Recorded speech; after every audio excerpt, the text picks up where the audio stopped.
Assalamualaikum dan selamat sejahtera. Pada hari ini saya akan membentangkan mengenai GLC, iaitu definisi GLC. GLC ditakrif sebagai syarikat yang mempunyai objektif komersial yang primer dan kepentingan yang dikawal secara langsung oleh kerajaan Malaysia. Mengawal kepentingan merujuk kepada keupayaan atau kuasa kerajaan untuk melantik anggota lembaga pengarah, pengurusan atasan dan membuat keputusan utama terhadap GLC. Contoh pemberian kontrak, strategi penstrukturan semula dan pembiayaan, sama ada secara langsung atau melalui syarikat pelaburan berkaitan kerajaan GLC. Terdapat pelbagai syarikat-syarikat yang di bawah GLC seperti Khazanah Nasional, Kementerian Kewangan, Kuwait dan Bank Negara Malaysia. Ini termasuk syarikat yang GLC sendiri mempunyai kawalan kepentingan, iaitu anak syarikat bersekutu GLC. Syarikat di bawah GLC termasuk antara syarikat tenaga, telekomunikasi, perkhidmatan pos, penerbangan, lapangan terbang, pengangkutan awam, air dan pembentungan serta perbankan dan perkhidmatan kewangan. GLC kalau diikutkan sendiri daripada pelbagai peringkat dan banyak. Ini antara contoh-contoh yang dapat kami berikan. Selain itu, kepentingan GLC memastikan kemajuan Malaysia pada masa hadapan. Usaha peningkatan prestasi syarikat di bawah penyeliaan atau pengawasan kerajaan boleh memberikan kesan petunjuk positif kepada sektor awam pada keseluruhannya. Merupakan sebahagian struktur ekonomi negara yang amat penting. Kira-kira 5% daripada tenaga kerja kebangsaan berkhidmat untuk GLC dan hampir 36% dan 54% daripada pemodalan pasaran Bursa Malaysia dan ukur rujuk indeks komposit Kuala Lumpur disumbangkan oleh GLC. Pembekal utama negara bagi kemudahan awam strategik dan juga perkhidmatan terdapat di dalam GLC. Assalamualaikum, nama saya Amanah Fatin binti Abdul Rahman, nombor matrik 28.385. Hari saya akan membentangkan latar belakang MAS. Satu inisiatif untuk memulakan servis udara menghubungkan Pulau Pinang dan Singapura Ocean Steamship Company Liverpool, The Straits Steamship Company Singapura dan Imperial Airways membawa kepada perubahan Malayan Airways Limited atau MAL pada 12 Oktober 1970. Pada 2 April 1947, servis pertama bermula dengan pesawat SP kawasan terbang dari Singapura ke Kuala Lumpur. Dalam masa 3 bulan saja, servis udara MAL akan mengikuti jabatan Medan Palembang dan Saigon. Malaysia Airlines dinamakan sebagai Malaysia Airlines. Ialah syarikat penerbangan kebangsaan Malaysia yang mempunyai 55 destinasi di Asia, Oceania dan Eropah. Syarikat ini juga melakukan operasi penerbangan domestik dan antarabangsa. Malaysia Airlines telah disenaraikan dalam Bursa Malaysia di bawah nama Malaysia Airlines System Berhad. Ibu syarikatnya dalam penerbangan Malaysia Berhad. Syarikat penerbangan ini telah mengalami kerugian selama beberapa tahun akibat kenaikan harga minyak dan pembersihan yang tidak cekap. Kerajaan Malaysia telah merombak operasi syarikat penerbangan ini dan Idris Salam telah dilantik sebagai CEO yang baru pada Disember 2005. Pelan penstrukturan semula untuk penerbangan domestik bermula Ogos 2006, manakala penstrukturan semula penerbangan antarabangsa dijalankan mengikut fasa-fasa. Fasa pertama akan mengembalikan semua laluan penerbangan antarabangsa ke lapangan terbang antarabangsa Kuala Lumpur sebagai hub utama, dan fasa kedua akan menamatkan perkhidmatan pada rute yang ternyata tidak menguntungkannya. Pelan tersebut bukan sahaja untuk mengurangkan penerbangan syarikat ini tetapi juga untuk membagi hubungan dan kekerabatan bersama. Assalamualaikum dan selamat petang. Saya akan membentangkan tentang prestasi syarikat GLC MAS Malaysia Airlines Berhad.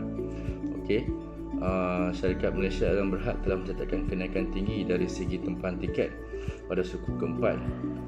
Antara faktor kenaikan adalah muatan 80% pada suku keempat meningkat berbanding hanya 70% pada tahun sebelumnya. Ianya telah dirangsangkan oleh 41,350 penumpang dari negara timur dan Asia Tenggara. Tambahan 14,000 penumpang juga turut menyertai 75 persidangan dan pameran termasuklah Global Meet Kuala Lumpur, Asia Pacific Incentive and Meeting, Expo MX dan lain-lain. Dari segi pembangunan produk, peningkatan berikut telah dibuat. Perkhidmatan makanan dan minuman telah dinaik taraf dengan mengenalkan sajian mi ringan, makanan ringan lewat malam, serta minuman tambahan dan makanan Jepun bagi penerbangan Kuala Lumpur Jepun. Penambahan hiburan dalam penerbangan, contohnya program video dan audio yang ditukar setiap bulan. Pengenalan cerita pendek dalam mod video on demand, meningkatkan pilihan dalam audio on demand dengan fungsi seperti peti muzik, panduan hiburan dan bulanan. Pengambilan anak kapal yang boleh bertutur dalam bahasa Mandarin juga meningkatkan mutu perkhidmatan di kalangan penumpang yang berbahasa ibu tersebut. Kepulan bagi anak kapal yang boleh bertutur bahasa Jepun, Korea, Sepanyol, Afrika Selatan dan Jerman juga telah dikenal pasti sebagai satu keutamaan kepada peningkatan perkhidmatan dan penerbangan tersebut. MAS juga telah mewujudkan sebuah Golden Lounge yang baru di Perth yang telah dibuka awal September 2002. Lain-lain peningkatan terhadap Golden Lounge termasuklah menu yang telah dikaji semula dengan memperbanyakkan pusingan menu dan peningkatan mutu makanan. Kemudahan akses kepada internet melalui wireless LAN di Golden Lounge International KLIA, perkhidmatan refleksologi dan urut serta menambahkan rangkaian salon resto. Laluan Premier KLIA untuk penumpang kelas perniagaan yang tiba di KLIA diperkenalkan pada bulan November 2002. Itu antara prestasi syarikat Malaysia Airlines Berhad. Okey, kita akan beralih kepada kelemahan syarikat Malaysia Airlines Berhad. Syarikat MAS semula menghadapi masalah kewangan serius apabila negara dilanda krisis kewangan pada tahun 1997. Walaupun MAS berjaya pulih kembali, tetapi syarikat MAS sekali lagi dilanda masalah kewangan serius sekitar tahun 2005 yang disebabkan terutamanya oleh kenaikan harga bahan api. Sekali lagi MAS berjaya pulih untuk kali kedua sebelum dilanda kerugian besar pada tahun 2011. Kali ini faktor kerugian adalah faktor salah pengurusan diakui antara punca selain kenaikan berterusan harga bahan api. Malang menimpa MAS apabila 8 Mac 2014 tragedi kehilangan pesawat MH730 yang dalam perjalanan ke Beijing mencetuskan krisis keyakinan masyarakat antarabangsa untuk menggunakan khidmat penerbangan MAS. Sejurus itu, prestasi keuangan MAS terjejas teruk akibat berlaku banyak penurunan dan pembatalan penempahan tiket. Sementara pesawat MH730 masih lagi belum ditemui. Terjadi pula tragedi pesawat MH17 yang ditembak jatuh oleh pengganas di Ukraine pada 17 Julai 2014. Tragedi demi tragedi yang berlaku telah memberikan impak negatif dan merosotnya kepercayaan awam terhadap keupayaan syarikat MAS. Okay, Assalamualaikum. Saya Danik Kemal bin Jamal Hassan, nombor metrik 283159. Saya akan menerangkan tentang isu-isu lain dalam GLC ni lah. Okey, isu mengenai syarikat penerbangan negara MAS masih lagi menghimpit fikiran kebanyakan rakyat. Apatah lagi pelbagai langkah penyelamatan dan pemulihan yang telah dilakukan sejak hampir 20 tahun dahulu tidak mampu menyelesaikan kemelut kerugian yang terpaksa ditangguh syarikat ini. Okey, lebih memburukkan lagi keadaan apabila berlakunya tragedi MH370 hilang tanpa ditemui hingga kini, sebelum satu lagi peristiwa malang yang membabitkan nahas pesawat MH17 yang ditembak oleh pihak tertentu tanpa sebarang penjelasan kukuh. Akhirnya pihak luar kononnya dibawa masuk bagi berkongsi kepakaran menyelesaikan segala permasalahan dan kerugian.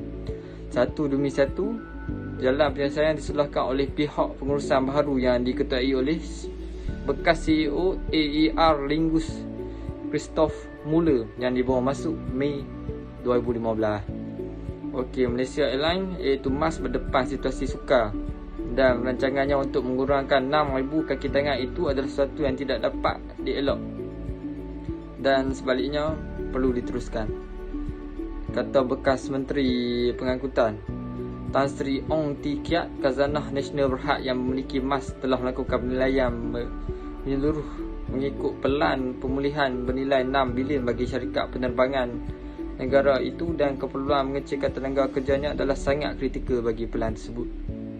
Okey, antara tujuan pelan penstrukturan semula bernilai 6 bilion itu adalah supaya syarikat penerbangan tersebut dapat meraih keuntungan dalam tempoh 3 tahun.